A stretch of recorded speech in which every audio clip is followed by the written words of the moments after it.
શિયાળા માટે સ્પેશિયલ મેથી પાક બનાવીશું। આટલી ક્વોન્ટિટીમાં મારા ઘરે જે બનાવ્યો છે એ રેસીપી હું તમારી સાથે શેર કરું છું।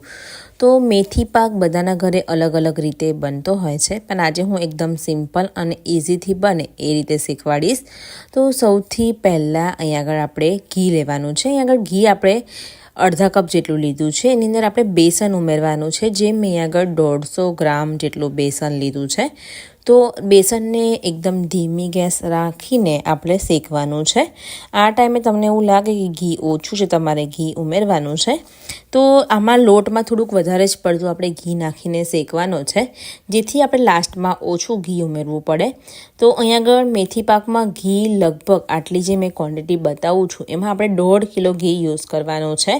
તો બસ અહીંયા આગળ આપણે ધીમી ગેસ રાખીને બેસન સરસ ફૂલવા માંડ્યું છે અને સરસ એનો બદામી કલર આવે ત્યાં સુધીને શેકવાનું છે।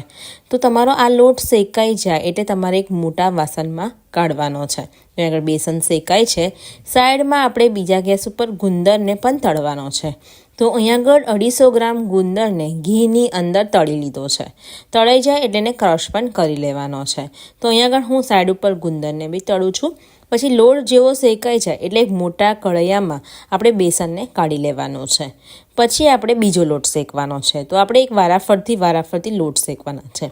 ફરીથી મેં અડધા કપથી થોડુંક વધારે ઘી લીધું છે અને હવે આપણે અહીંયા આગળ શેકવાનો છે અડદનો લોટ, જે અહીંયા આગળ 200 ગ્રામ લીધો છે।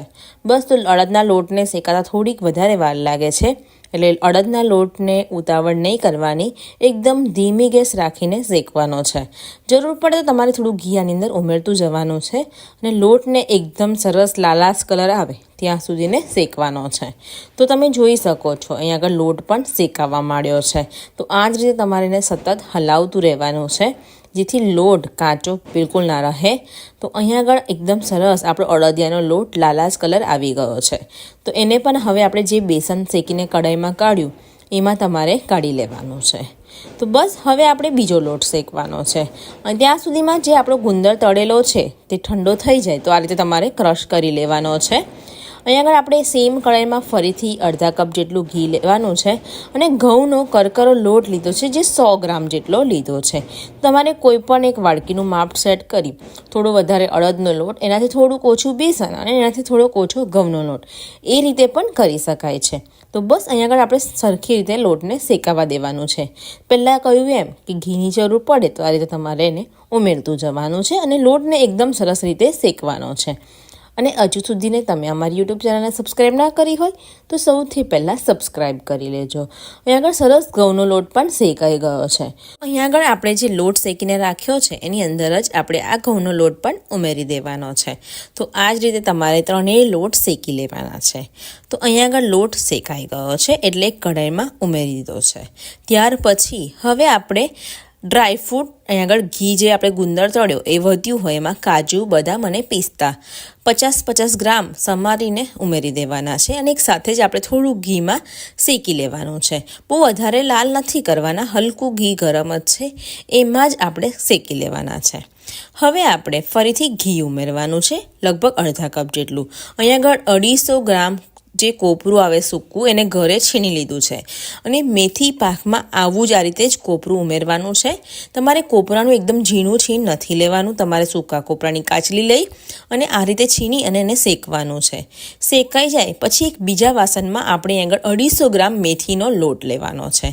ત્યાર પછી 32 વસાણું લીધું છે, જે 100 ગ્રામનું પેકેટ આવે તે લીધું છે, તે બધું જ આની અંદર ઉમેરી દેવાનું છે। ત્યાર પછી અહીંયા આગળ લગભગ ગંઠોડા પાવડર ઉમેર્યો છે 50 ગ્રામ જેટલો અને સૂંઠ પાવડર ઉમેરવાનો છે। તો અહીંયા આગળ તમે તમારા ટેસ્ટ પ્રમાણે ગંઠોડા અને સૂંઠ વધારે ઓછા કરી શકો છો। તો અહીંયા આગળ સૂંઠ પાવડર લગભગ 50 ગ્રામ જેટલો ઉમેર્યો છે। ત્યાર પછી હવે આપણે આગળ મગજતરીના બી 20 ગ્રામ જેટલા ઉમેર્યા છે। ઇલાયચી પાવડર અહીંયા આગળ આપણે 10 ગ્રામ જેટલો ઉમેરવાનો છે। ત્યાર પછી આની અંદર હવે આપણે કાજુ, બદામ અને પિસ્તા જે શેકીને રાખેલા હતા તે બધા જ આની અંદર ઉમેરી દેવાના છે। તો આ રીતે જે તમારી પાસે સૂકું વસાણું મેથીનો લોટ એ બધું આપણે શેકવાનું નથી, આ રીતે તમારે ઉમેરી દેવાનું છે। હવે જે શેકેલી વસ્તુ છે તે બધું જ આની અંદર ઉમેરી દેવાનું છે, સાથે આની અંદર જે શેકેલો ગુંદર છે તે પણ ઉમેરી દેવાનો છે।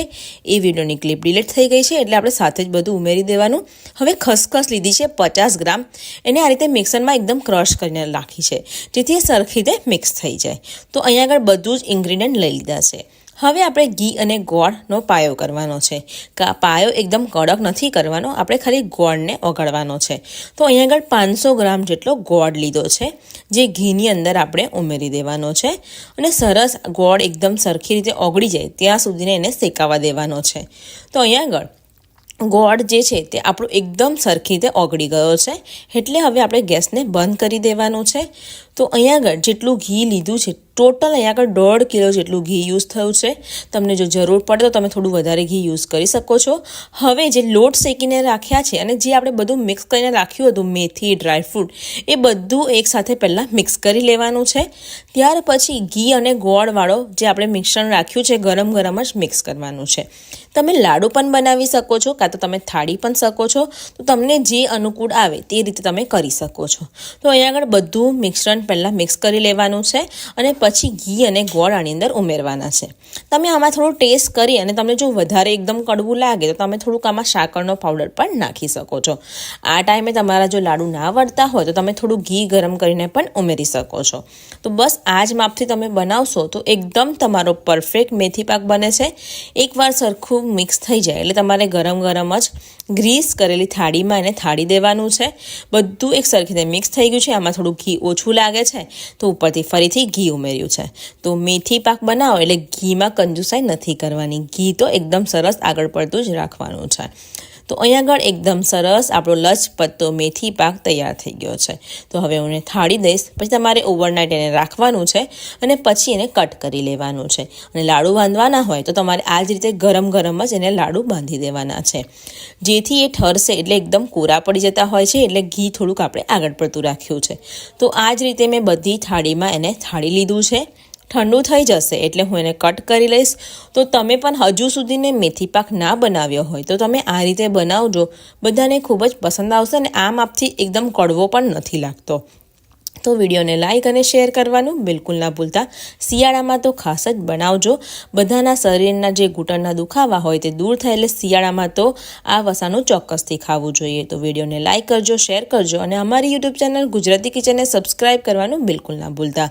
મળીશું એક આવા જ નવા વિડીયો સાથે, ત્યાં સુધીને આવજો।